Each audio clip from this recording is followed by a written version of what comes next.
Well, actually, you might think a term like thought leadership is decades old. Not really. It's more like years old. It's about 15 years old.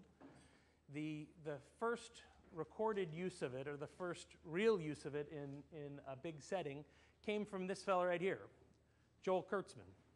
He's the editor of a couple magazines, most notably Harvard Business Review.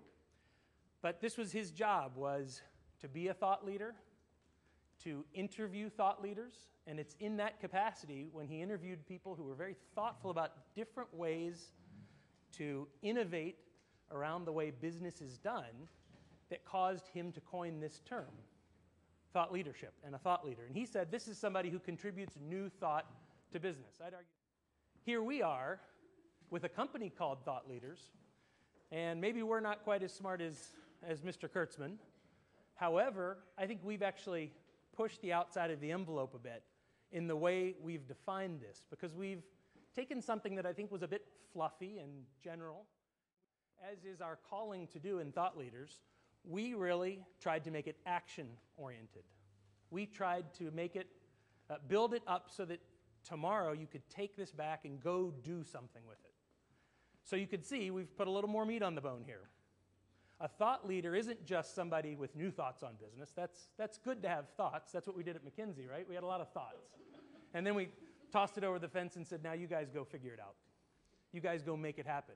Well, we've further refined this, and we said it's somebody who delivers business results, so improves business results, by agitating for and then leading change.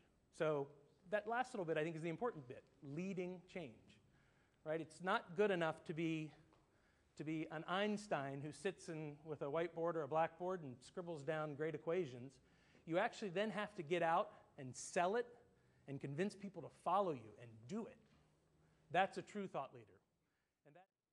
Now, let's talk about, so that was kind of the high level. What is a thought leader? What is thought leadership?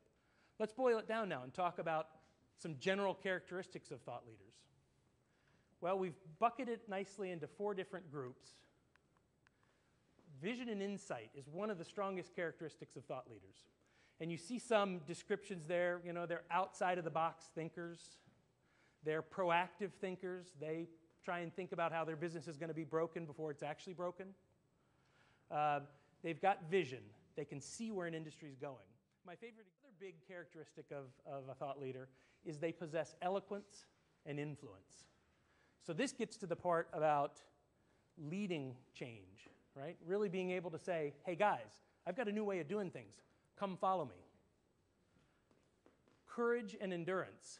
If you think that it's going to be easy for people to follow you and for you to continue with this crazy dream, in 2003 when Mick had his dream to set up a warehouse completely run by robots, a lot of people thought he was crazy. He was taking on big established industries. He had to put on his hard hat and run against that brick wall 4 or 5 times, maybe more. So you have to have courage and you have to have endurance. And then finally, you got to make sure you're driving for results. It's not about just agitating for change, right? You can be a noisy gong, but you actually have to measure what you're putting out. Am I being successful?